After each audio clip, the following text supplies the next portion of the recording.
Louise and Teet are part of our project team. Don Ranger is the project manager. He couldn't come tonight, so I have his notes, and I'm going to try to be gone to the best that I can. And what we want to do tonight is provide you with an overview of the 175th Street Corridor project. Did anybody here go to the May 21st open house? Anybody here heard of the 175th project? All right, good. Okay, so we do have a website, and we'll have more information there. On that website, we also have a video from that open house. We had I'm going to go through the slides in a minute, but we did have part of that open house presentation. We videotaped the presentation that happened there, so you can go to the website. Our virtual open house closed on Friday, but we're very much taking input, and we're meeting with you all tonight. We're meeting with several other community groups tomorrow, with the intent of learning from you all, so to speak, what your issues and concerns are. One of the things that the project manager emphasized to me was we have not made any decisions, and what we really want to do, working with community organizations like yours, with property owners along the corridor, businesses, basically community groups, is hear what you would like to see on the corridor and what you are experiencing. We know it's a local street, we know it's a major regional corridor, we know we've got light rail coming, we've got bus service, and we'll be talking about all of those things. But this is an opportunity to hear from you. If you think about something later, that's what I always do. I think, oh, I should have mentioned something. It's not too late, because we'll be taking input throughout this entire project. So with that, I'll start. So we'll be talking about the goals of the project, and if you have comments on those, we'll be interested in hearing those as well. What we understand to be the current challenges and conditions.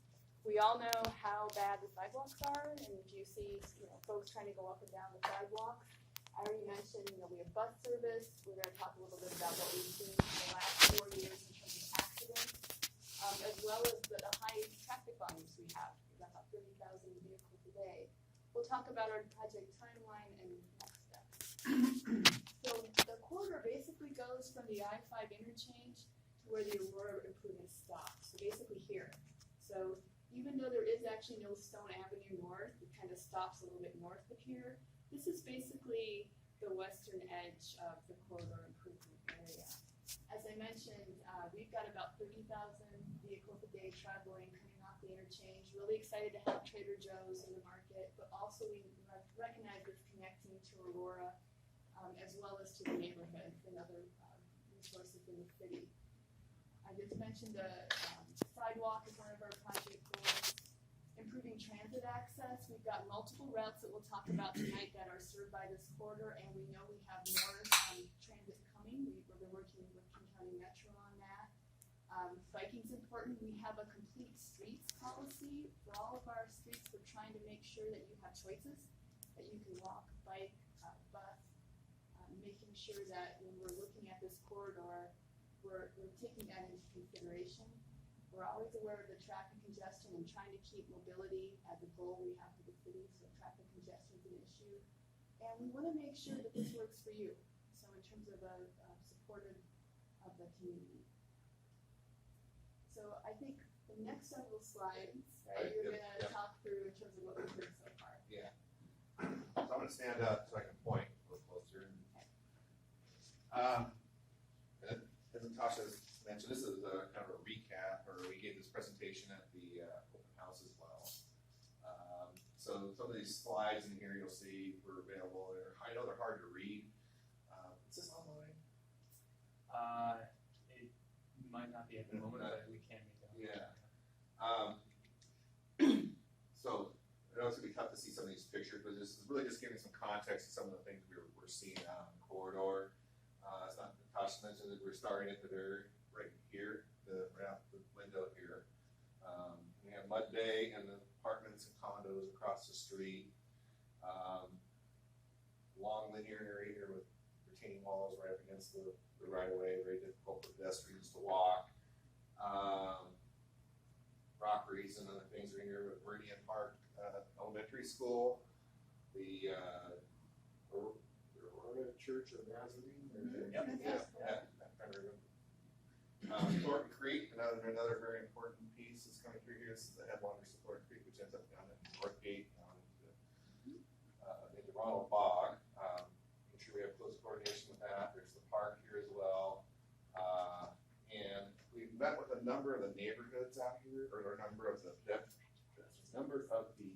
residents out here. We've had one-on-one meetings with them and heard of many things of like pedestrian walking facilities and other things that are really a challenge through the corridor. So it does come up all the way up to I-5, but does not include the interchange of I-5. That's owned by WashDOT and under their jurisdiction and control. So we'll be looking at, are there any quick fixes or easy wins that we can get there? But anything else would be, that would happen there would be more of a major project. Yeah, I think we do recognize that, going underneath the interchange, so the connectivity, right, for folks, so that's something, if you just said quick fixes, but the cost of making any improvements to the interchange are really significant. So that's outside the scope of the design for this project. Does any of you know if there is a plan to have a pedestrian path follow the light rail to the 185th station? There is a proposed trail that is being considered underneath the light rail alignment.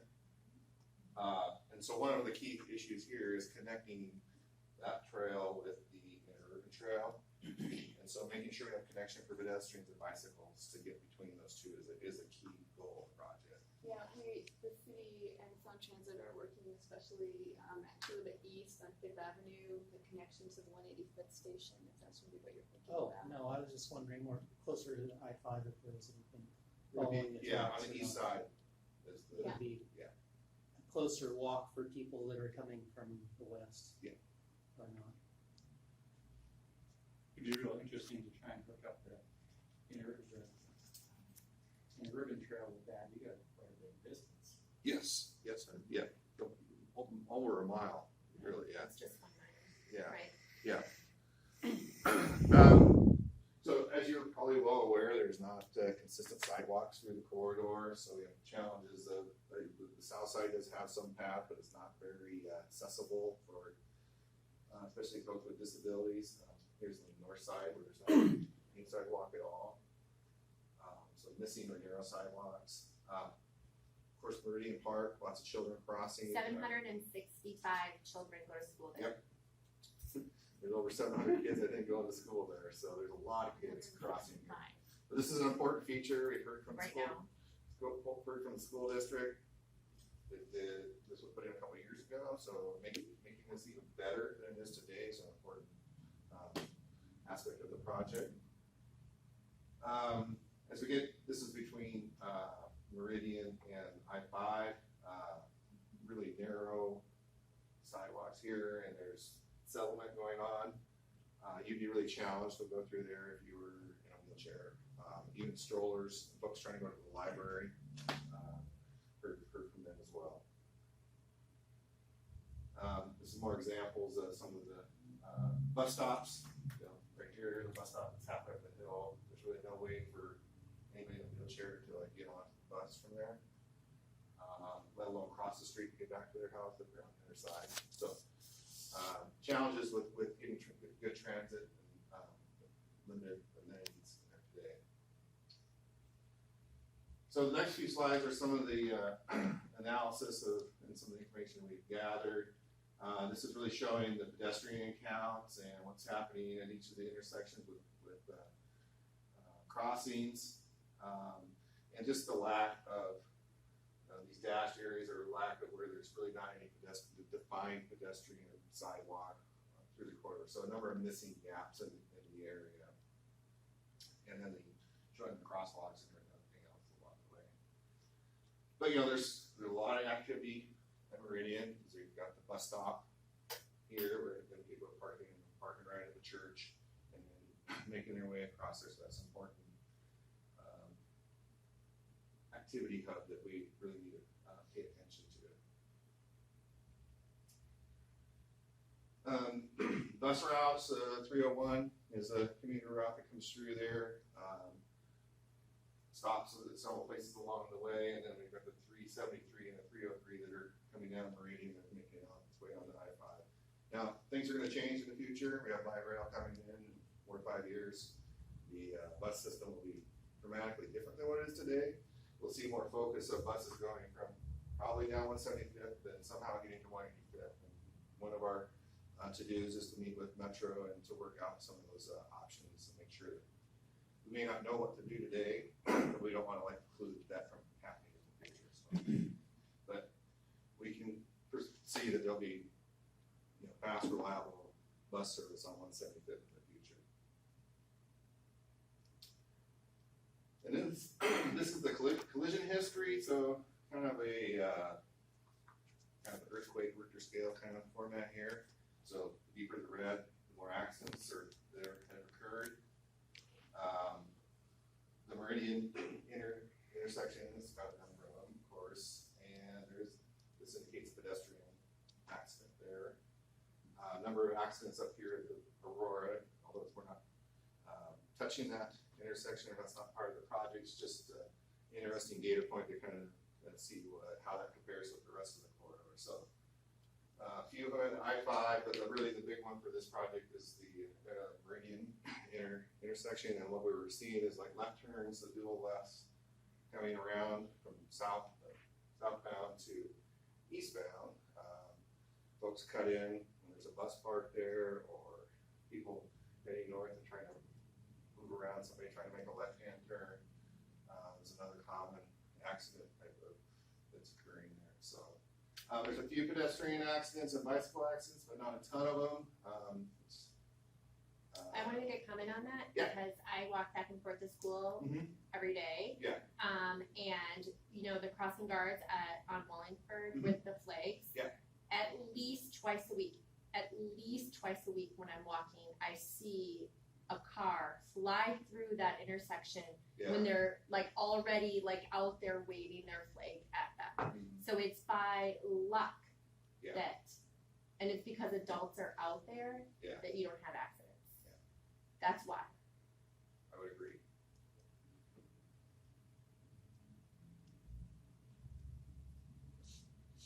So this shows the traffic volumes of battered the line, the more traffic we're seeing, and then the color of the dot really indicates the level of traffic or delay that's occurring there. So red is a high level delay. These numbers here are the white ones are in the morning and the black is in the evening. So this intersection there's average of 61 seconds delay in the afternoon. So that means some people are sitting for 102 minutes, 120 seconds, and some sitting for 60, but somewhere in between there. Meridian is, we know that's a congested intersection. There's delay there is occurring as well, but not as bad as the I-5. And we're looking at making improvements on there as well by adding capacity, a new 3-lane on the northbound, I believe, and then extending the queue of the left turn pocket on the eastbound. So in the morning, I know that there's a lot of left turns that are going to the Meridian Elementary School. So. And then we're restricting a lot of the left turns up the hill, so things aren't nearly as bad there. But we do want to make sure that we accommodate pedestrians and bicycles that are trying to get across the street up there as well. But as Natasha said, there's about 30,000 cars a day out there today. Can I have a question? So is that, so Densmore Avenue, do you see that right there? Yeah. What is that little red thing there? These are stop signs. Those are stop signs, Yeah. oh, okay. Yeah, that's the indication of the type of control it is. This is signal lights, of course, stop signs up here. Okay. And I'm going quick on these, we It's had, okay, it's yeah, just, I if you have wasn't any sure when you questions, said no left turn, if you were gonna restrict, there's currently you can turn left out of Densmore, and people do a lot of U-turns right there. Yeah. There's a lot of U-turns that happen right there. I live on that road, so I like turning left, but I could understand if you didn't do it, but, I mean, there's a lot, I've almost been hit by a car twice now in the last, 6 weeks. People trying to do to go back up the hill. Yeah. Coming down the hill. Coming down this way? Yeah, they're coming down and they do a U-turn right there because they can't get onto Ashworth, right? Aha. So then they do a U-turn right there, and then if you're trying to cross the road, right, you don't understand what's really happening, and they're you Yeah. know. And if you really wanna have some fun, I live on the south side of 175th and just west of Ashworth on 173rd. And when you try and, as it is now, because of the barrier down the center of it, if I'm coming from the freeway, I can't take a left, I have to go Meridian to 167th, and 167th and back. All the way up I have and to around. go all the way back around. Now, when I come out to take a right on there to go eastbound Yep. from Ashworth onto 175th Street, Mhm. you have people coming off the light down here, over here, coming like a bat out of hell coming over that hill. Yeah. Trying to make a right-hand turn onto that street. I've had some narrow misses. That, you're not the first one to say that. So, Yeah, they're really yeah. coming down Yeah. fast from that And hill. the vision is there's a lot of bushes and stuff. Yeah. That Yeah. apartment complex, you can't see them, and they can't see you, and most of the time, they don't even know that there's a street there. Exactly. That's exactly the comment we heard from the school district and the folks that live in the condos here, is that the cars accelerating down the hill. And this was particularly at Ashworth, but you've got a retaining wall that's pretty close to the sidewalk, so you can't see people walking north-south, or excuse me, east-west. You're there, and then they turn a corner, and then you've got near misses and other accidents. Yeah, I'm just trying to get off into. Even Yeah. just driving, Just trying to he's get just around trying the to corner. drive I'm just trying to- onto 175th, which Just is trying to grab on there, and it's just, Yeah. I mean, all of a sudden, you got somebody, boom, right there. Yeah, the sight distance is what we call, that's called the entering sight distance, so it means when you come up to the intersection, you can't see, nor can the car see you that's coming down the hill. Yeah. And, so that's been identified as a deficiency, so, yeah. I would say also that, with the, onset of all of these, traffic apps, Mhm. that the traffic on Waze. Meridian has increased significantly. And to the point where we live on 172nd, which is only one block from 175th. And it's nearly impossible to get out of and do a left turn out of there heading south during whatever is rush hour these days, which seems longer and longer in the morning and in the afternoon. Yes. I think we've heard one of the, there's other projects, 145th, and like folks are like queue jumping basically, going out of 145th to get onto I-5 versus like getting on Right, it's Meridian, 175th, yeah. so. There's this But little they're people- continuing, I talked to Will Hall about that, and I know everyone thinks that people are coming up from 145th to get on the highway at 175th, but they're not, they're continuing straight through. Exactly. They're And not. They don't live here. They don't live here, they're just driving through the city on Meridian Avenue because they can go 35 miles an hour. I'm gonna keep saying this now because I feel like it's time. If we just reduce the speed to 25, a lot of these things would change. Ways And wouldn't enforce it. direct them and enforce it. If we had 25 miles an hour on 175th, you'd reduce your traffic accidents and increase the likelihood of survival for pedestrians if they're hit. You wouldn't have- But it doesn't matter, I mean, the city could choose to do that, the city could choose to do that. So just to, Yeah. so you know you're being heard, Alex is taking all this down, and these will be It's my new campaign. compiled and put into our inputs. And So I just wanna- I would also like to say that I think that as a city, we have gotten to the point where it's okay to have those traffic cameras and people have to pay fines, because there's a ton of people who are coming through this city who don't even live here, who are speeding through. The people who live here will learn the speed limit and they'll be fine. So that would be a council policy, I would believe. It is a council, it is a council policy. Yes, because in Seattle, they reduce the speed limit in many neighborhoods. So Shoreline has the authority to do it on 175th Street. And that actually would be easier than telling these property owners to remove hedges for visibility. So maybe you could either do both. You might Well, and it would reduce be, the it's a speed lot and cheaper to remove just the- reduce the speed right away, It's right? cheaper It's to reduce the instantly speed safer too. than to tell homeowners to remove hedges and. Actually, in Redmond, they've gone through and the city has required property owners to remove their hedges and their trees that are in the way at Oh, their their expense. At their Wow. expense. Yes, Wow. and if they don't, they're fined Wow. because of safety issues. For safety issues. My daughter lives there, so we had to cut some trees.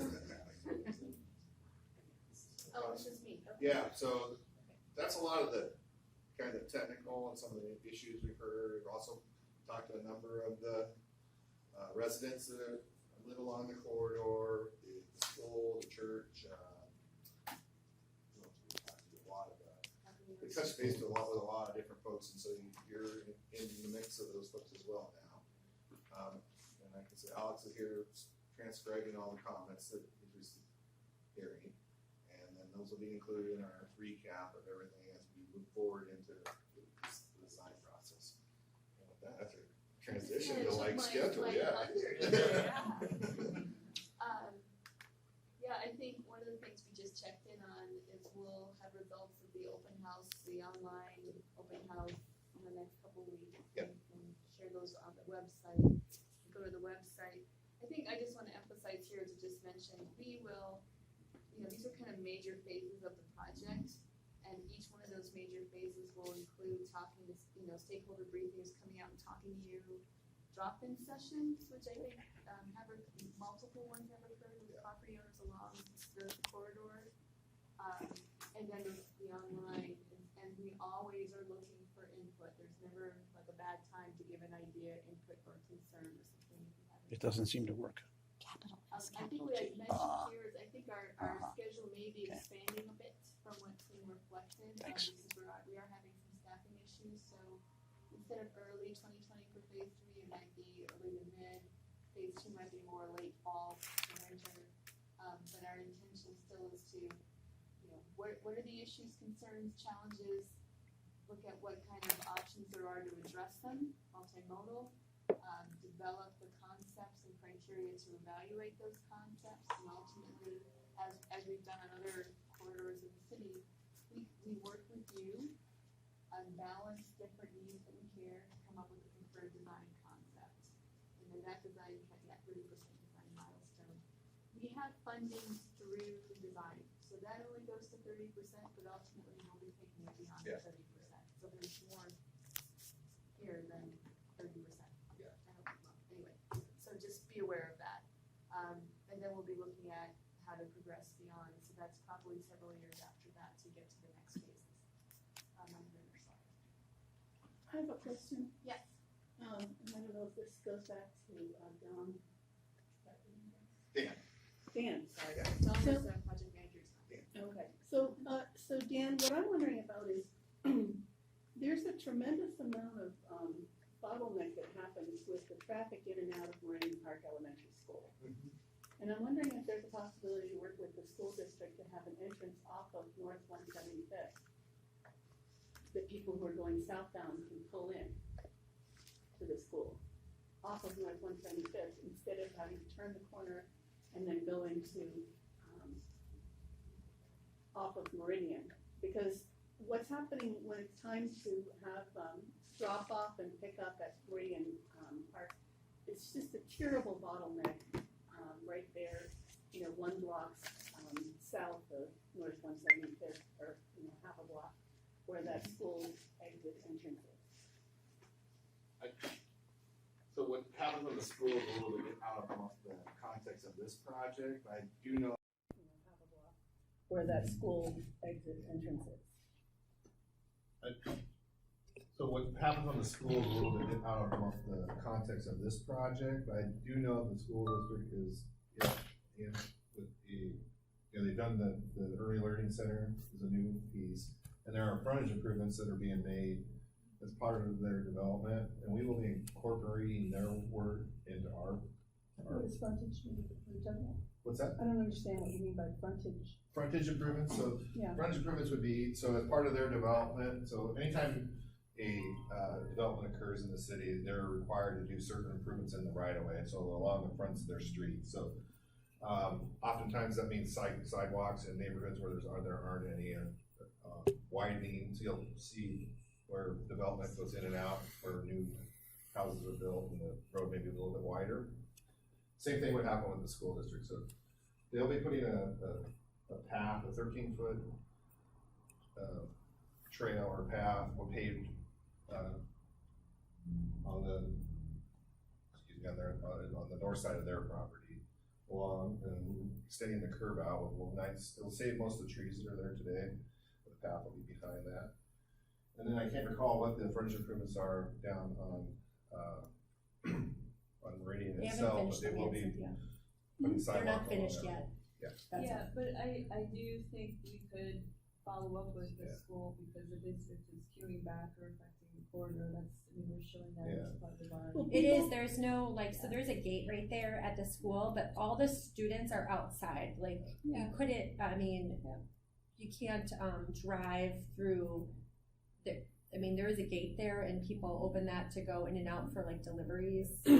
But, I can't imagine that they're gonna open that gate where Yeah. all those, and really, the reason there's so many cars, I have a neighbor, you see, I live on that Densmore Street right there, right? Point to that street.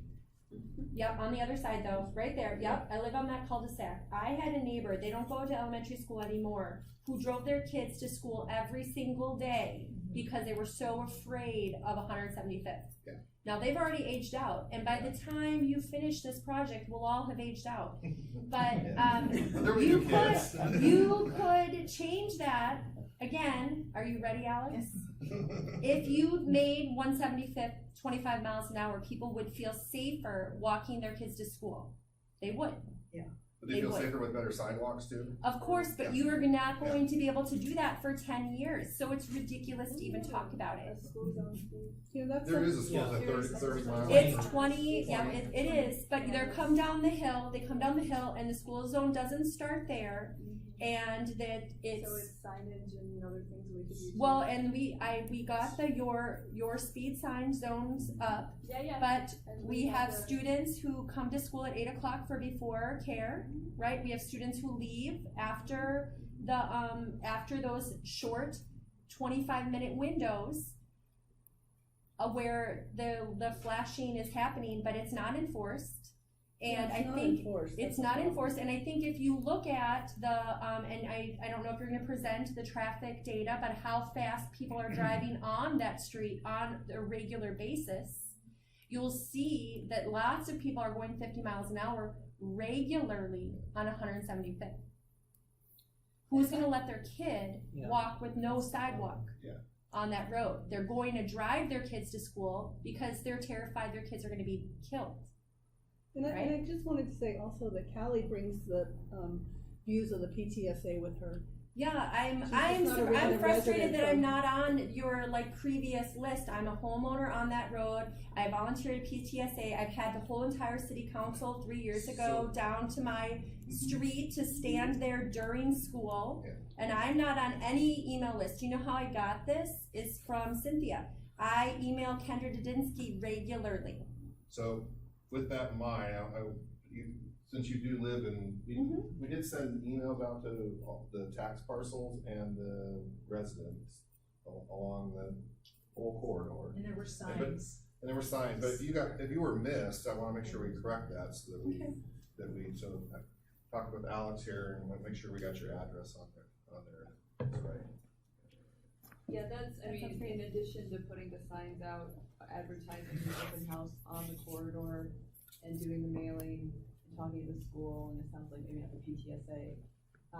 You're right. It's easy to miss information. I know Well- that I miss a lot. I put out a lot of information, and I know people miss it. Yeah, so that's why we're here. So, and I'm not now looking at you. Yeah, If that's you one. can spread the word, since you're Yes, part of PTSA, yes. that's cool. I would see what you were saying. You know, some of the things that we could be talking about as a team are extending the school zone time.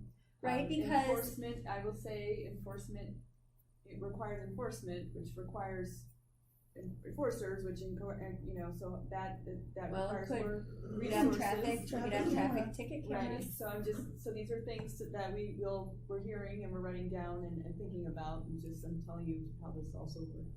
Right. I mean, I just think it'd be interesting to see, exactly how many seconds it saves somebody to drive up North 175th from the freeway to the top of the 1 hill, whether minute. they're going It saves, Yeah. hold on here, I can tell you exactly. It's minuscule, it's Yes. minuscule. It is, It's- so I don't know what why it- we what can't it- lower what the it- speed it's- limit. It's 1 minute and 36 seconds.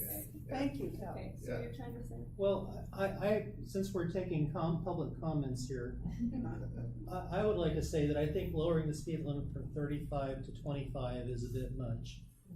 Seattle lowered their arterial speed limit from 30 to 25, and I absolutely hate it. I think, 30 would be, good. And I think the problem is the people that speed.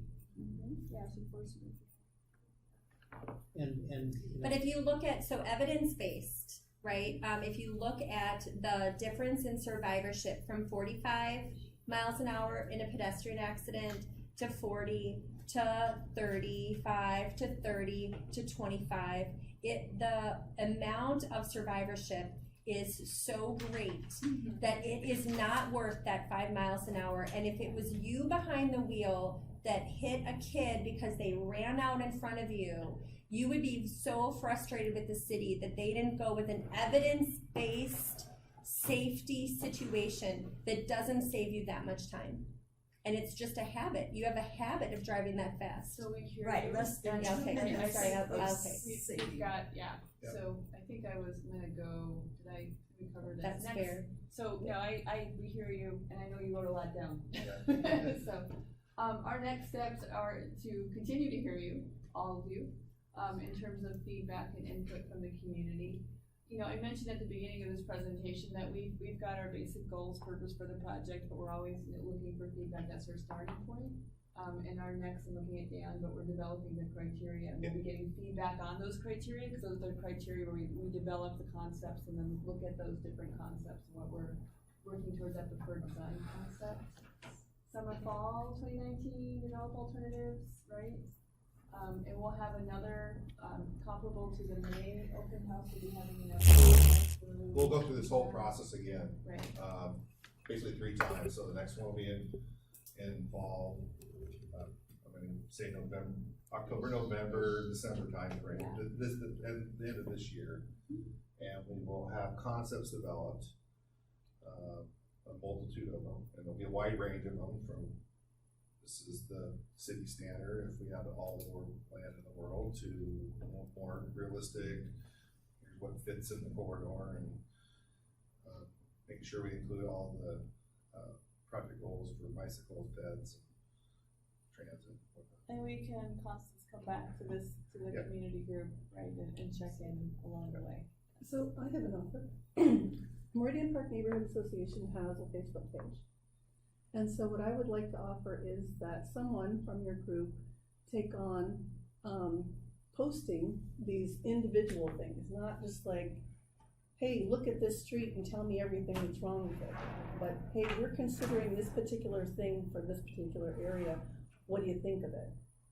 And I would be very glad to, if you put it as a post on our Facebook page, I can then share it to, the visitor posts don't necessarily get shared to the main page, but I would be very glad to do that. And I would also be glad to then share that to other shoreline Facebook pages. So we'll be, That, because there's a lot of people who cannot get out to a meeting. Yeah. So Constance, I'm just want to make sure I'm getting you correctly. Are I'm you? Cynthia. Excuse me, I'm sorry. No. My apologies. Certain elements of the project, like very specific elements of the project, you would like Just discuss. like breaking it down in chunks. Right. Because this was kind of big for somebody to, they can say what their individual issue is with North 175th, but, it was a lot to think about. If you're bringing up, what do you think of, we're gonna change the speed limit, or what do you think of that we're going to, widen the sidewalks in this particular area, or whatever. we will do that in the next round, right? This first one is really information gathering. Here's the blank palette, here's the street that is today, what are the issues you guys are running into? I'll give you a little bit of a synopsis of what we've heard, because we're kind of this on the tail end of it, but, sidewalks are important. This is from the open house. Yeah, the open house kind of feedback that we heard and the outline. Bicycles are important. but maybe not here. Landscaping, not so much important. Site distances are an issue, speeds are a problem, safety on the corridors, critical. The crossing for the children down at, Wallingford, excuse me. was a key. Is there anything else I missed? Sidewalks. Just sidewalks was the big one. Sidewalks were really important. Well, you were saying bicycle maybe not important in this arena, but currently I wouldn't ride my bike on 175th. Exactly. I wouldn't try it at all. I go to 185th. Yeah. Yeah. Because at least, even though I might fall down in a huge crack in that bike lane, there is one. Yeah. I'm kind of the opinion that, you build it, they'll come. Yeah. It's just a little steep coming up, so that's Yeah, a little bit of a I'm challenge. going up to 15th on my bike, but Yeah. But, we need to get people connected to the library. Yes, People want to get back and it'll forth. be on the from lower there. end of that. Yeah.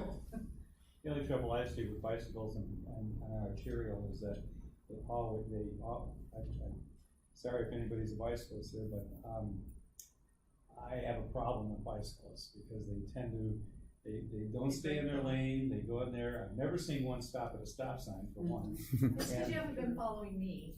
You're the I'm only a rule one. follower. You're the only one because I'm a rule I've seen so follower. many of them, and I saw, It's because if I get hit, I wanna be the one to be able to sue, not the car. good point. But like things like, when Seattle they put that stuff like on Roosevelt Road, they really screwed up Roosevelt. Really screwed up. The traffic is terrible there. They took out parking spaces.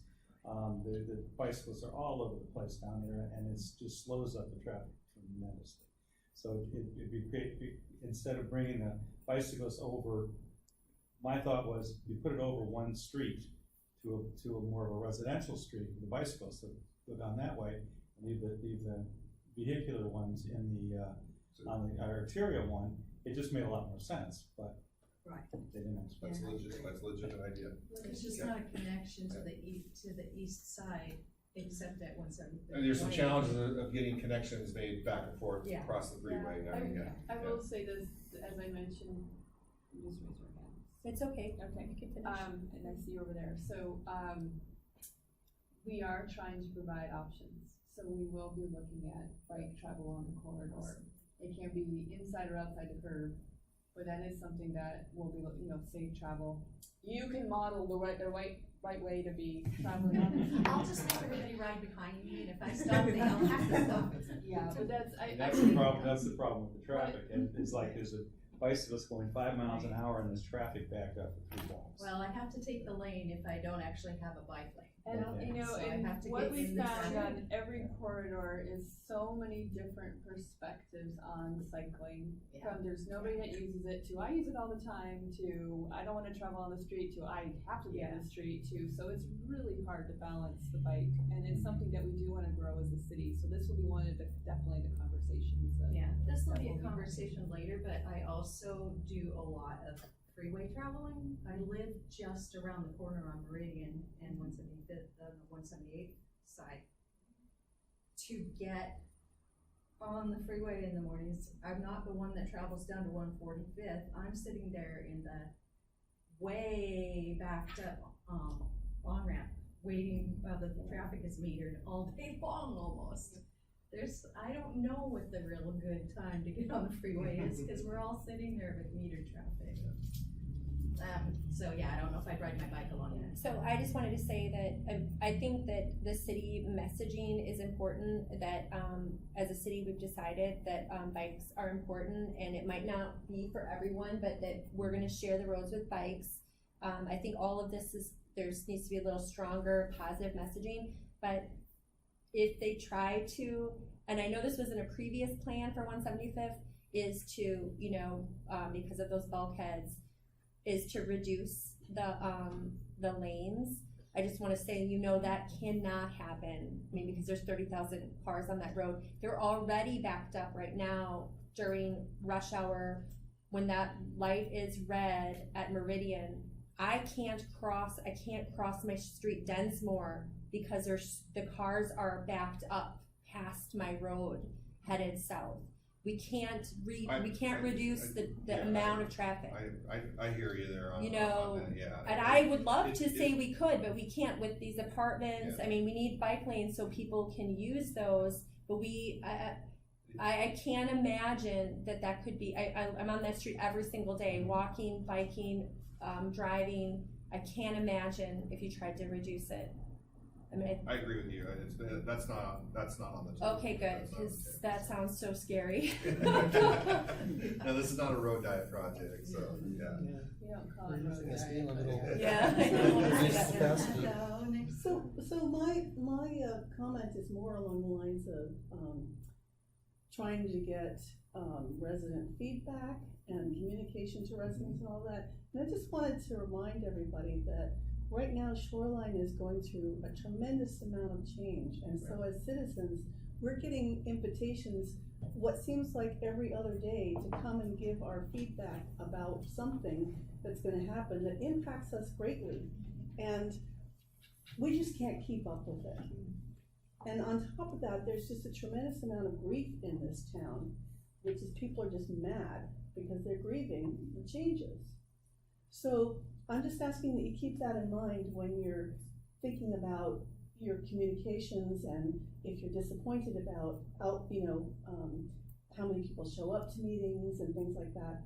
This is just from a resident's perspective. It's just never ending.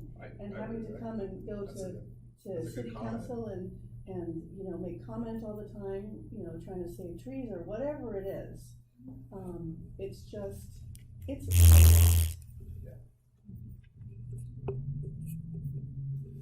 So I think I had one more slide. If I might quickly, just on behalf of those who in previous meetings have commented on this also, if you walk from Ashworth, and I live down Ashworth, and go up the street to Trader Joe's, a favorite little hike, that sidewalk is kind of wide, that's nice, but boy, you're up against, you're wondering how quickly you could scramble up that rockery if some guy were drunk and coming across the curb.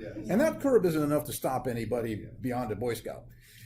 If you could come up with some kind of clever and aesthetic fencing or something or other that would really provide a barrier there all the way down to the school, because even I shudder to see kids after Ashworth, the sidewalk is even less, much less, and they're taken there in the dark and it's raining and the cars are going down the hill, and we encourage people to go all the way down to 171st and go down that little hills, that little thing that comes on the south side of the school.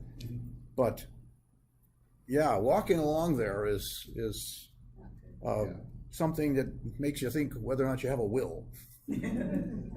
Yeah, most kids are on the big sidewalk. Hardly ever do it when I'm going to work and stuff. Hardly ever do I see anybody on the north. Right, because they drive because they're terrified, which blocks all of this traffic, right? All of this traffic because they're terrified of going. Yeah, I will say this too, just so you're aware. We're on the corridor. Everybody at the city is. So we see it, and we're trying to do what we can. Yeah, it's. I've been having emails about this since 2014, and nothing has changed really. I mean, aside from your speed signs, which I made them put in. That's the design. That's why we're doing the design. That's why we got the grant. Gotta have the grant. As you mentioned, there's lots of growth, lots of mourning. Some people opportunity, change, good. Yeah, there's bad, excitement and grief at the depending on same time. perspective, right? Yeah. But yeah, we're trying to do a lot. We don't have a big staff. We have more than we can do.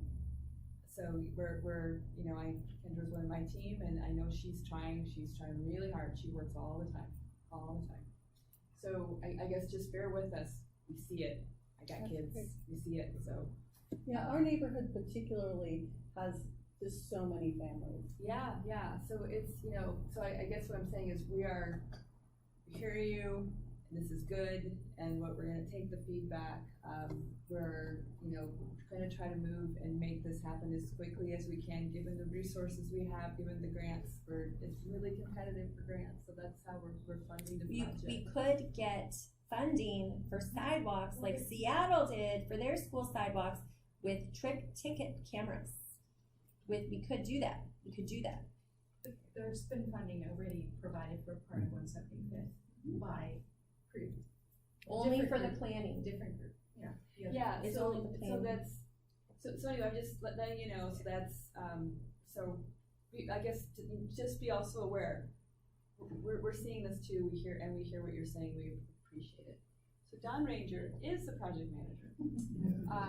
Couldn't be here tonight. I think what I'd like to ask y'all to add is the website address, not just his phone number. Yes. Cause I'd rather you guys go to the website before you call Don for information.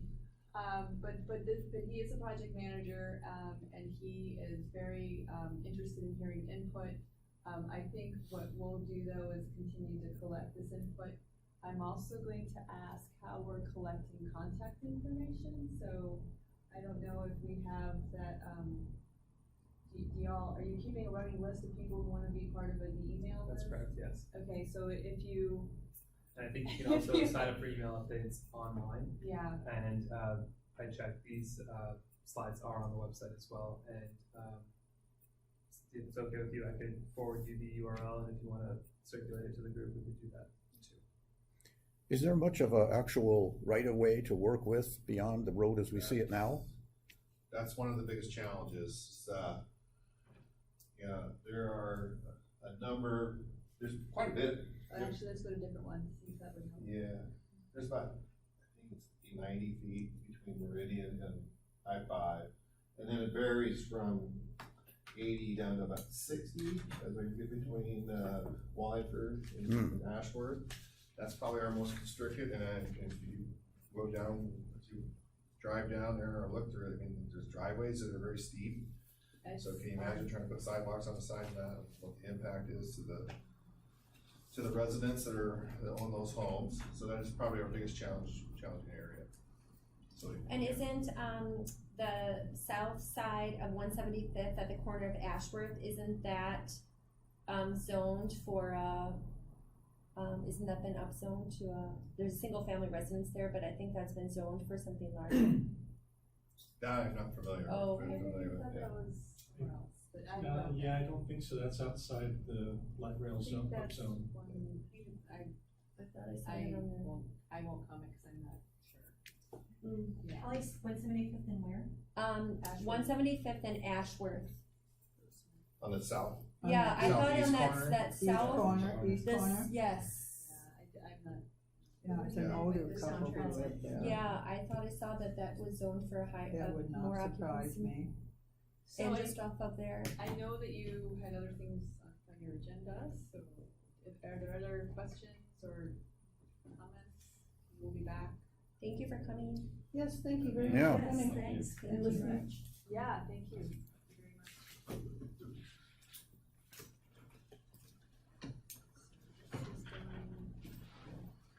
Are you guys there? This is yours. Oh, this is yours. That's That's ours. Yeah. All right. Thanks. everybody. Actually, I'll ask one if people want to. I'll go through that. And keep up the fight. All right, so for the last part Talking of the loudly. meeting, we have got Constance Perenni, who is the neighborhoods coordinator, and she is going to talk about the current paperwork and process for closing your block as well as just having a block party. And then, and being in the running for being able to have a police car or a fire engine or an aid car come. The kids just really love that. And also it's an opportunity to speak with an officer about safety things. And then also we have this wonderful packet that has a template for an invitation for block parties.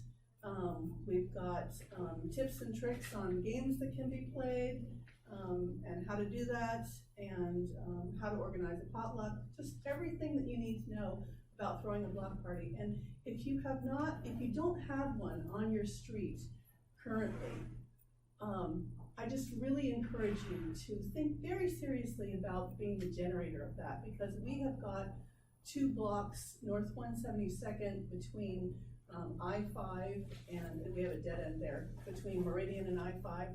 Our 2 blocks are just tight. The neighbors are really tight. And we have got a block party every year, and we also have a cookie exchange in the winter time. So we have those 2 times that we connect. And the way that our neighborhood got connected at first was that we had a flood. So we kind of came together in disaster. And I really would hate it for everybody's neighborhood that, you know, who doesn't have a block party to have it that be the impetus for connecting. So if you have any concerns or you're feeling like, oh, it's you know, that's for somebody else to do, I just ask you to consider you're the one. Do you have a list of the ones that are already in Constance place? knows about Okay. those. We just opened on June 1st, and Every year they're different. and have any of you organized a block party before? Oh, great, wonderful. I might ask you for some tips too, because I organized 2 because I was on a corner, so people asked me to be in both of them. Oh, good for you. I That's a was good way ahead to of do it. one and active in the other one. What Cynthia just said is really true.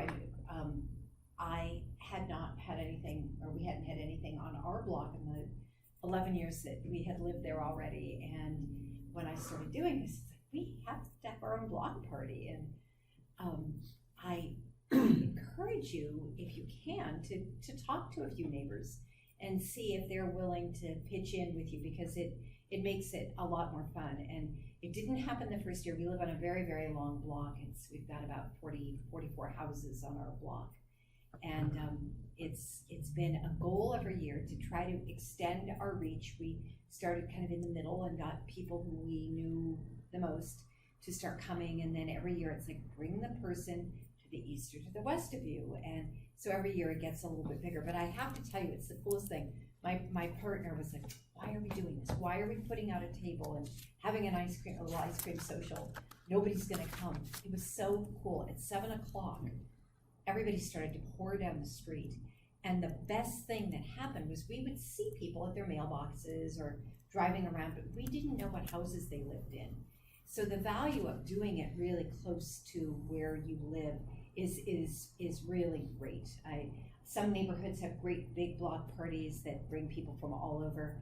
That's wonderful. Richmond Beach does that every year. But they don't see each other coming in and out of their houses that way. And that's where you really start developing the relationships that are really crucial to keeping things going and keeping your neighborhood safe. I like to think of National Night Out as not just crime prevention. It's really a way to enhance community. And we all know that if push comes to shove, you know, if the earth shakes, it's going to be our neighbors who will need to check on, or they will check on us. So developing those relationships is really helpful. There are several ways to do this, and I'm going to suggest, and I don't know if this was the case for you, but keeping things as simple as possible, I think, is really important all the way through this process. If you don't need to close your street, don't.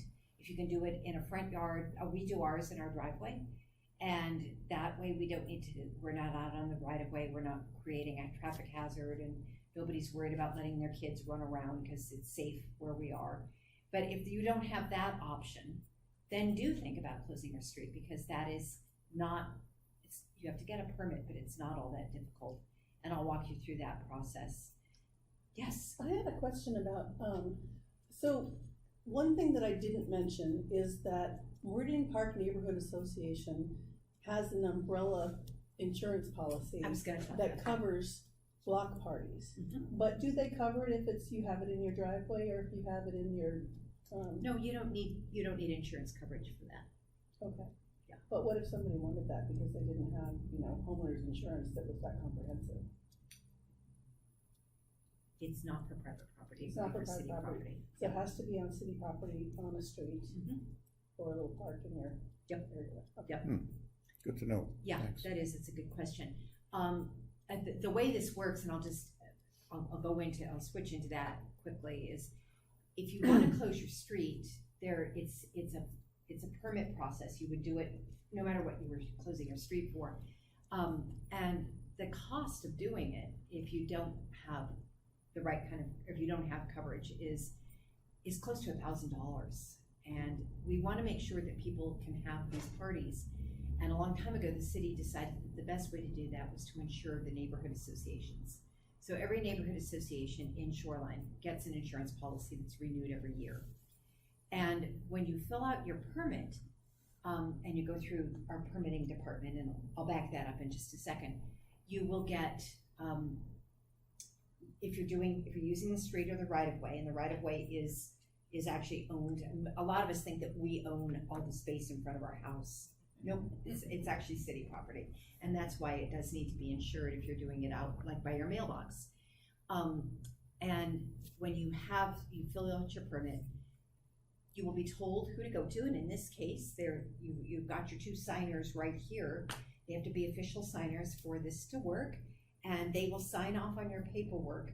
And in effect, they're saying that what you're doing is a neighborhood association recognized event.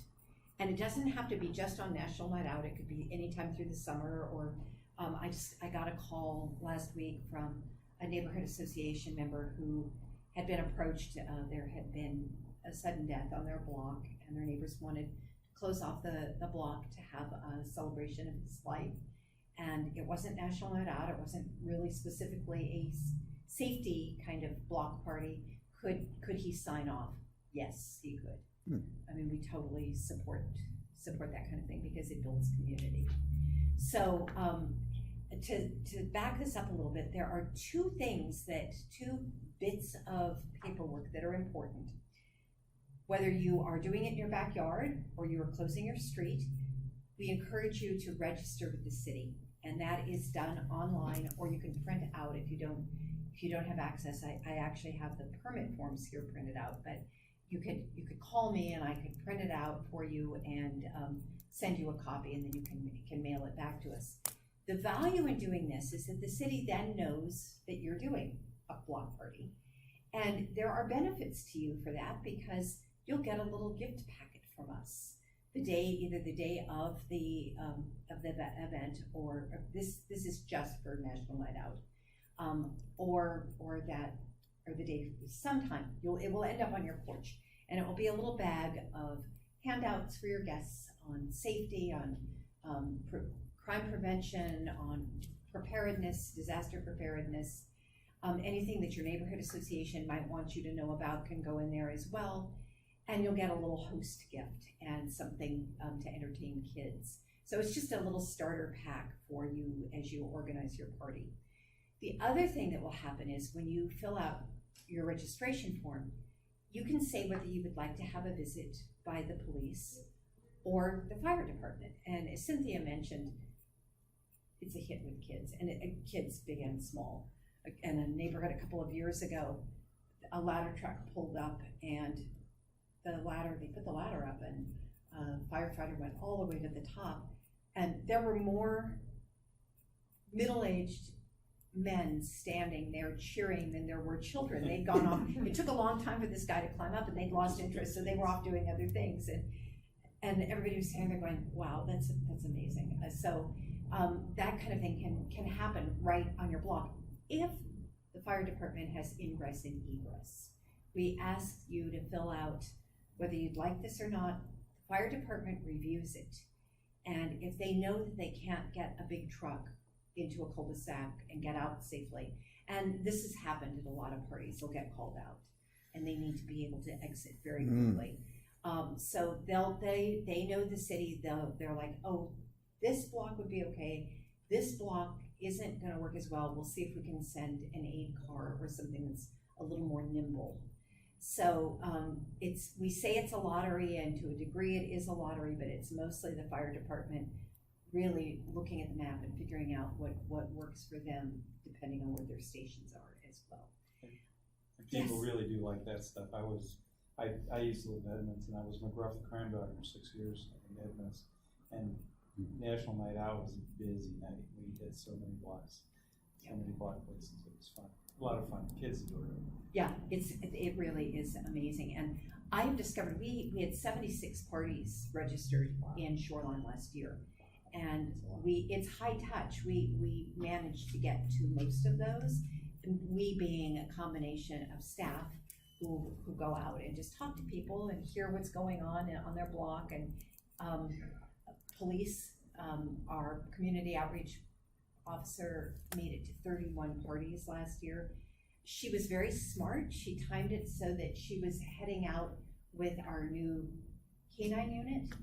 The minute the dog showed up, it was a lot like a fire truck. And she could kind of like, okay, my job's done, I'm going to the next one. I made it to about 12 and then kind of fell over dead and was like, how did she do this?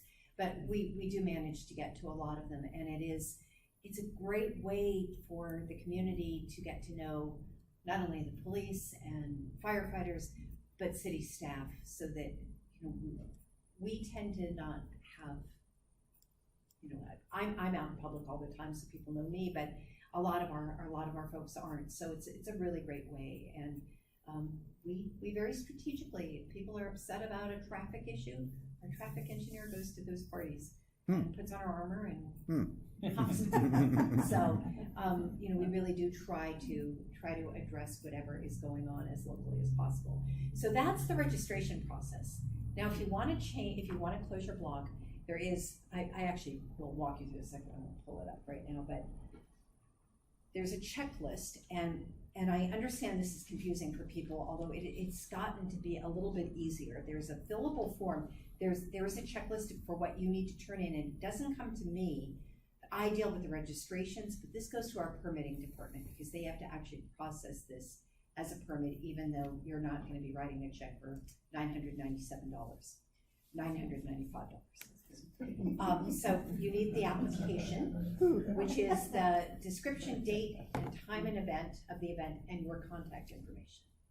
The submittal fee, which is waived. Neighbor notification flyers, and this has to be filed, and this could be part of the issue that people have. There is if you're closing your block, you are obligated to let your neighbors know you're going to be doing that. So on your invitation form, I have some of these if anybody wants to take them. There is a sample of how you can do this, and you can just basically duplicate the information. National Night Out Neighborhood Potluck, you're invited to the address, the date, the time, meet your neighbors, share food, and have some fun. And then it tells you what, you know, if you're going to do a potluck, what people need to bring. And then it has the really important piece for permitting, the road closure.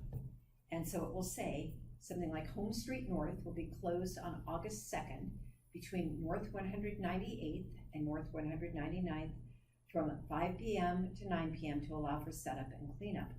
For all of our safety, please plan not to drive on Home Street during this closure. And then you put a contact name and number. So if somebody wants to call and say, but I just have to get into my driveway, you can talk to them and figure out how that could happen.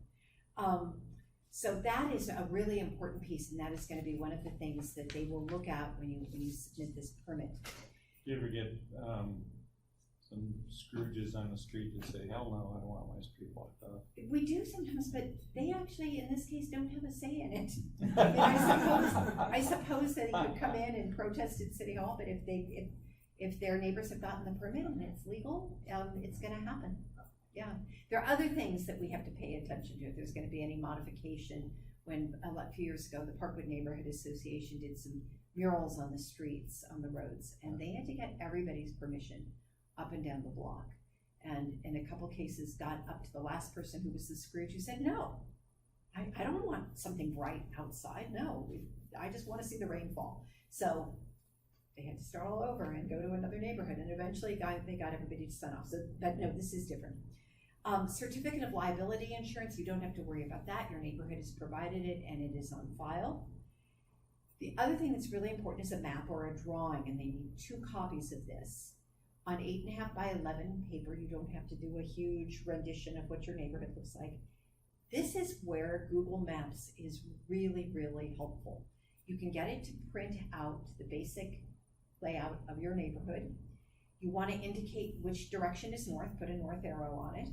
Indicate the streets to be closed and the location of the road closure signs. So if you're closing off, just like on my block, it would be at each end, and I would show that on the map, and then show, you know, from where to where it's closed. If there's a detour route required, you need to indicate that on the map. If there is a detour route required, if it's a really busy street, there is a possibility that permitting will not allow you to close it because it would be too dangerous, not just for you, but for any emergency equipment that needed to get through. And this is something the city takes on. You would have to do this ordinarily. Every time there's a block closed or a street closed, the fire, police departments, and Metro have to be notified, whether or not it's actually on a bus route. They need to know. So the city takes responsibility once you've filed your permit for letting them know. And that's the last part. City of Shoreline will provide notification to relevant agencies based on your application. The application is pretty straightforward. It asks for the event address, and you would probably give, if you're doing it right in front of your home, you would give your home address, the neighborhood association, you would obviously check Meridian Park, your name, and with all the information we need to contact you, an alternate contact, and that is very helpful. And this is where you get, either a spouse to help or, somebody who lives in the house, or you go and you recruit your neighbors and say, hey, I'm willing to make the brownies if you'll be an alternate contact with me. Then you give the information about the event date, start time and end time, approximate number of people you expect. I know that's never easy to figure out, but just make a ballpark. The streets to be closed, the date of the street closure, time it would start, time it would end for that, and what it is. Is it a block watch party? Is it an ice cream social? Is it a large community event? Other. So the person who called me last week would probably put celebration of life in the other. There's a hold harmless use sign, which is just basic legalese that you probably have to sign for all kinds of things, saying that you understand the city is not responsible if something were to happen. There's more information in here for the general terms and conditions for the event. And then the city manager's policy fee waivers for the block parties, which is what you would be taking advantage of. It just gives you the official, this is why this happens. Piece of paper in here with the Shoreline fire logo. Do you want the fire department to come visit? Yes or no? Again, the sample of the flyer that you will have to distribute. And then, as I said, 2 copies of the map. And I can pass these out, and if anybody wants to take it as a sample, this is just a sample map downloaded from the internet and things marked out. You don't have to do it electronically. You can just take a pen and show exactly, but be sure to orient it to north. If you have done this in the past, the good thing is this paperwork is probably still on file somewhere in the city, so you don't have to do it every year. Once you get in with Lucinda Clark, who's the permit technician, she'll recognize you and pull out your paperwork from last year and walk you through it again so that you make sure that that's all covered. If you're doing this, again, register, do both so that we can get those packets out to you so that we know. I mean, I get information from Lucinda, but there are a few more questions on that registration form. And that, again, is completely online. It's pretty simple. It just takes a few minutes to fill out. So here are copies of the checklists and the permits if anybody would like to take those tonight. And then, as Cynthia mentioned, this was really fun. I put together a little packet last year for people on how to do this. Again, it will remind you, 1, register your party, 2, submit a permit. And then, this is kind of the fun part.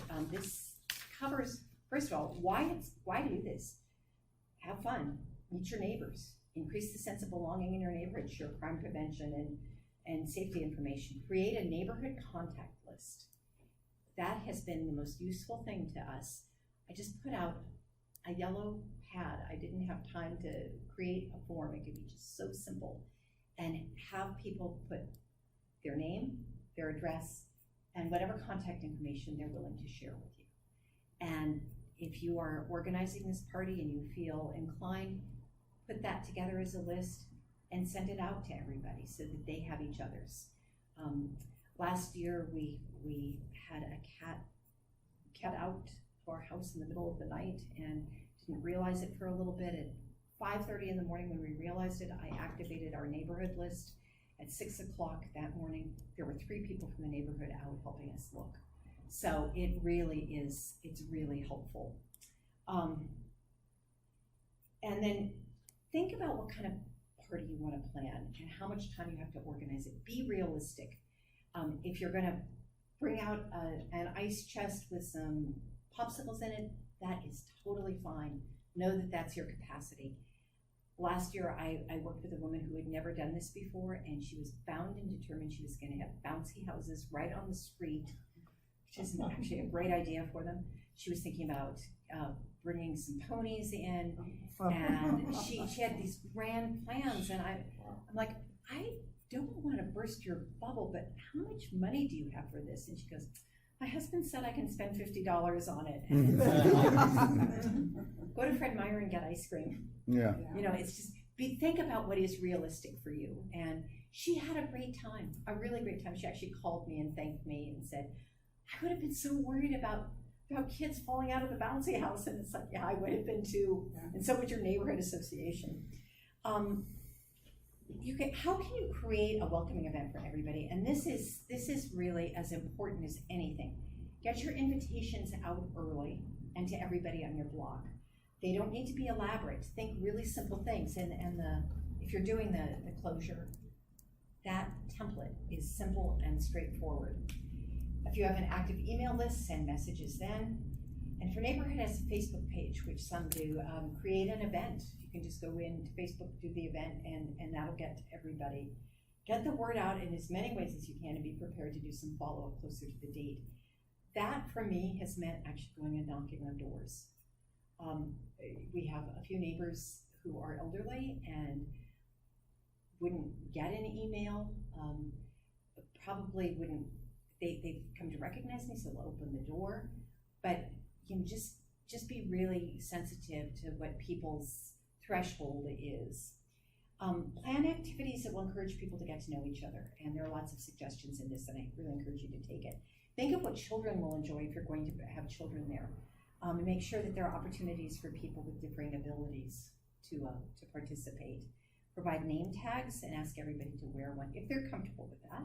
Set up a space for kids to create their own name tags. The sign-in sheet I mentioned. One of the people who does a neighborhood event every year, it's not on National Night Out, but in addition to the neighborhood list with names, he's also, this has been very cool, he's kept the names of family members and birthdays. And he and his wife send birthday cards to people. It's pretty remarkable, and it's a small cul-de-sac. It's very, very close. And so if you wanted to develop that kind of relationship, you can. Again, that's not a prerequisite. As shoreline diversifies, we're finding that we have multiple languages spoken. And if you can create the simplest flyer possible and use descriptive illustrations, like if you're doing an ice cream social, a picture of a bowl of ice cream will speak volumes, and just keep the text really, really short. If you have bi or multilingual neighbors, ask if they would feel comfortable translating the flyer and or contacting neighbors with limited English proficiency who speak the same language. May take more than one invitation for a new neighbor to feel encouraged and comfortable enough to attend, so make a point of following up in the weeks leading to the event. If you're blocking off the street for the day, diagrams about street parking changes may be helpful to include on your flyers, which you'll have to do. Be welcoming and opening with your expectations of neighbors coming from different cultural backgrounds. Not all cultures shake hands upon meeting or answer questions about their jobs. Try a smile first and just follow the lead. Neighbors with limited English skills may understand more than they can speak. Use accessible language when you welcome them and show that you're glad to see them at the event. And that smile makes all the difference. Take time to learn each other's names. And people really appreciate it when you learn to pronounce or make an effort to pronounce their names. That's huge. And don't feel embarrassed if you have to ask a few times. Somebody is going to respond to your genuine interest in getting to know them. So don't, I know I always do that. It's like, oh my gosh, you didn't get it the first time. Should I ask again? Ask again. And just, really say it a few times to them and make sure you get it right. Lots of people don't drink alcohol, eat pork or or other meat. Be aware of special cultural and religious diets, and think about if you're having a potluck, ask them to bring something that they know would be good for them to eat as well. And safety is a really big concern for a lot of residents because of past experiences, not knowing the language, understand they may not feel comfortable providing information like email addresses or phone numbers. Be responsive to that. I've had a couple neighborhoods who are not comfortable having the police visit, and they'll make that clear, and I'm totally fine with that. I make sure that as we plot out the police visits, I do it with the community outreach person from the police, and we make sure. And every night that we've done National Night Out, we've had, it's kind of a dubious thing. It actually scares me, but Guardian One, which is the big King County helicopter, does big dips over. They know where the big parties are, and we create a map for them. If we know that somebody's not going to be comfortable with that, if somebody's expressed that, we make sure that they know not to go over that block. So as much information as you can possibly get to share with us is good. There's more in here about what kind of food to do. I think that potlucks are such a great way to go, and it's fun. In our neighborhood a couple of years ago, we had a dessert potluck and asked people to bring a dessert that they remembered fondly from childhood, and that stimulated so much conversation. And we had a couple of folks from Vietnam who brought something that nobody had ever tasted, and they explained what it was. So just make it as encouraging for that kind of thing as possible. Whenever possible, get compostable plates, cups, napkins. Those can go in your green bin. And I found that cash and carry actually has a lot of that. At this point, at least, we can still put that into compost. And is that something that we're able to, the neighborhood association is able to provide to? We can talk about that. Yes, I think it is. Yeah. So what we're working on is being able to, at the neighborhood association, to put the bill for the compostables for the party. Yep. So if you are having a party and you know that you're going to be serving ice cream or something, you could get in touch with Cynthia and Tom and say, we're expecting 30 people and we need this many bowls and spoons. Yep. And then you can just tell your neighbors, they could just go, it goes right into the green bin, have a green bin accessible, and we always roll ours down and make sure that people know that they can put things in there. I'm gonna just leave the rest. I think there's so many things that you can think about. Really simple things like lemonade and cookies. It doesn't really, truly does not have to be elaborate for people to feel comfortable. You could do an icebreaker if you're comfortable with that. You can, let's see what else. Block history stories are really interesting. And as we go through this period of just intense transition in the city, having people who've lived on a block for a long time tell the story of the block is really powerful, because it's not only to honor the fact that they've been there and they've seen all this change, but it's also, it never fully goes away. It's always there in some way. So especially I think for kids to hear some of the stories. And I know it's funny, in my neighborhood, the woman, there was a 98-year-old woman when we first moved in who lived across the street. She bought the house that we live in now years ago for her daughter to raise her family. And so we ended up in this house, and we heard stories about the house, and we heard about some things that they'd done to make it more comfortable for the kids. And it made our part of the neighborhood feel so much more rooted. And so anything like that, I think, is really valuable. For kids, there's chalk art, and I'm pretty sure that I'll be including packets, big things of street chalk when I send out the packets this year. So you've got that to play with. Make a banner or a mural with the kids. You can, if you've got your street closed off, you could do a little bike rodeo. You can do hula hoops, bubbles, maze with plastic tape, there's so many old-fashioned things that kids have never been introduced to. This would be a great time to have like a jacks tournament or something. We have some fun with the increasing distance water balloon throw, That would be great, yeah. especially if it's sunny. Yes, and people want to get it burst on them, so. Other things you can do, you can have a cakewalk, share garden produce, plant exchange, door prizes work surprisingly well in some neighborhoods. If you tell people that there's a door prize, they'll come. It's so funny. Some storytelling. Here's a water balloon fight. Things that you contribute to your community. You could do one neighborhood that I know in Parkwood does a cleanup. Well, it's actually at the lake. They do a cleanup before they have their party. So they're just endless things, and you can just use your imagination. Again, I would really suggest don't overdo, because then it's not fun for you. And as a rather nervous host, I can say that it's much more fun to show up at your own party if you are not stressed out. So, yes.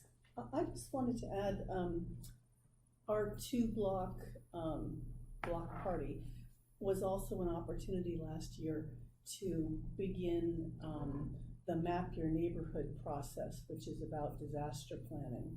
And the city has a, I don't know what you would call it, multiple page kind of booklet that has, where you can have everybody mapped out with their contact information, so you know who lives in what house. And then it also has some resources for putting signs in your window when there is a disaster, whether you need help or not.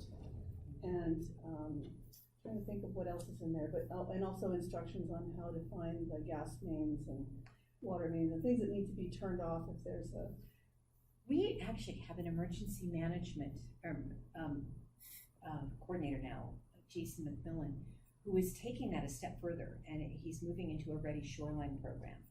And he's found that, I mean, it's a very useful thing, but people don't follow up on it unless they get the support. So if you live on a block that wants to get, in fact, with your block, you should have Jason come out, and it sounds like you're pretty far along with this, but It'd be nice if he came out on our block party night.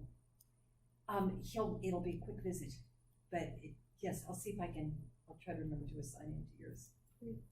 Do they have a CERT program here? We do indeed. Yep, and Jason runs it. He came on a year ago yesterday. We celebrated his anniversary, and he's already had graduated 2 CERT classes. So we've got CERT and ACS, and we will be having an emergency preparedness fair at City Hall in October during Safety Month. So watch, there will be information about that that goes out with National Night Out packets as well. I encourage you to do it. It really is fun. Once again, do you have a list that I just moved here from, I lived up in Edmonds for 21 years, and now I've moved here. I've been here for like 3 months. And so I'm meeting my neighbors as I walk my dogs. And whoever's out, I engage me, hey, how you doing? I'm so-and-so. That's great. New kid on the block. And but I don't know who's, somebody did mention that there was a party where they blocked the streets off, and I thought, oh, National Night Out. Yep. And as we get a little closer, my name and numbers on here. Okay. Check in with me if nobody's approached you about doing that. And new kids on the block can have their own parties too. It's one way to get everybody to know you and your dogs. Can I ask a question, just taking a poll here? How many people are on Facebook? Okay. And how many people are on Nextdoor? I'm thinking getting off. People yell at each other so much. And then It's so sad. And then how many people read the Shoreline Area News blog? Oh, this every day. That's the newspaper. The daily Yeah. email Yes. newspaper. Yes. Okay, so if you want to be on any of those and you're not on them, to connect to Meridian Park Neighborhood Association, please see me after the meeting and we can get that handled. Yeah. because it's a great way that, the way, we don't have a printed newspaper here in Shoreline. We have the Currents magazine, but that only has things from the city directly, city generated things rather than neighborhood generated things. So, we just would like everybody to be informed and invited. So I would love to have you guys get on one of the channels, if you like.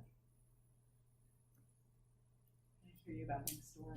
Yeah, I next door. somehow was inadvertently dropped, and it was the best day of my life. I'm just like, oh my gosh, civility is just a lost art.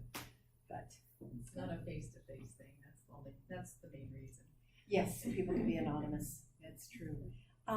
I am always available, and I forgot to bring cards up, but if you want to take the handouts, it's got my contact information, and I obviously enjoy talking to people about this. So if you want to find out if there's something going on in your neighborhood, or if you want to get something going and need a little support, please feel free to reach out, and Cynthia can certainly support as well. Yeah, yep. I think we might become victims of our own success here, because we just keep growing by leaps and bounds, and it's just like, oh my gosh, how are we going to keep up with all of this on National Night Out? But just have our spinach before we head out, I guess. It's really, it is amazing. And I have to admit, there was, at one point, I was over in the Holwood neighborhood, and there were streets next to each other, and everybody was having their own block party, and the smell of roasting bratwurst, and it brought tears to my eyes, actually. I mean, it was really, next I had to figure out how to get out, but because all the streets, all the arterials were closed, but it really is, it's a very special night, and just being out. I mean, you could do it anytime you wanted. You could do it, some people do their block parties in September when things get a little quieter after people return from summer vacation. But there is something really, really cool knowing everybody else is doing it that night. We have the Paceline Apartments, we have the new one by the roller thing coming up, we have the one on 175th and 15th. What is the big thing coming out of the ground with the 2 cement pillars now? I'm serious. Yeah, I mean, that's not gonna be a gas station or a No. you know, Well, a it looks 7-Eleven. like a garage, or it's not a. Just south of the pawn shop, On the right. across from the methadone place. yes, There are it 2 is great big things weird. coming, it's like a 20-story building foundation. I was walking on the trail yesterday with somebody from Public Works, and I'm like, what is this? And it's like, I don't know. So I will find out and let all of you know. I am really curious too. I'd like to call the meeting to a close, the formal part of the meeting. People feel free to stick around and chat, because we promised this was a 7 to 8:30 meeting. Okay. So. This is a general thing, I know this is off the topic, and I've mentioned this before and everything, and there's now more of an effort on the state for this. But if we could have more condos and not so many apartments or whatever, you get ownership, you get stability, people can have 30-year mortgages, they're not leaving all the time. That would greatly help the stability of our neighborhood. It would give our kids in their mid-20s or even 30s to have a chance to own something and not be forever subject to rapacious landlords like me.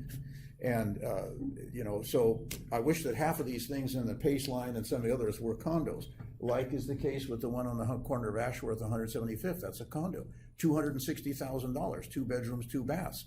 You could start there, that was amazing. Well, and with the state changes in state law, with the last session, it opens the door for that. Yeah.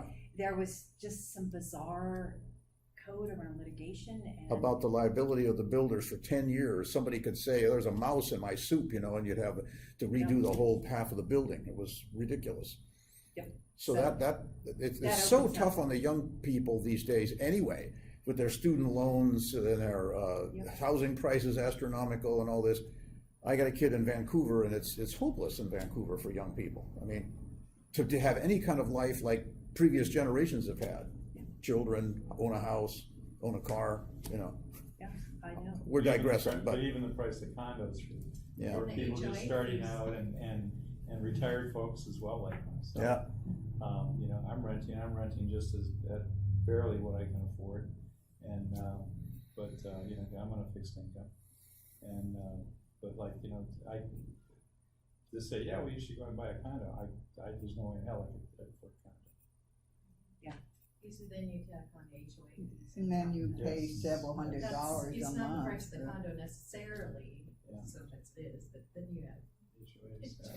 And Yeah, then but- you're at the whim, instead of just a bad landlord, you're at the whim of an HOA that has an unstable. People. Yeah. I have a curiosity question, not related to anything to do with the association, but who's taking care of the horses? I have been curious. You mean who puts the decorations Oh, on? Uh-huh. Various residents in Shoreline come and do things. Oh, it's not just the It's same? It's not the same people and it's not any official thing, it's just. The orange stuff on there now is Well, for, I that know was for gun violence, yeah, yeah. like for gun violence. Yeah. Those, at one point, those, Explanation. horses, those ponies down there had giant horsefly wings on them. That was Right. part of Somerset Arts Festival, so, yeah, lots of different things have happened with those ponies. I'm just I glad enjoy that it. we tagged them, you know? What's that? I Oh, mean, I Oh, yeah, know. I know, yeah, yes. really, we've been Yeah. lucky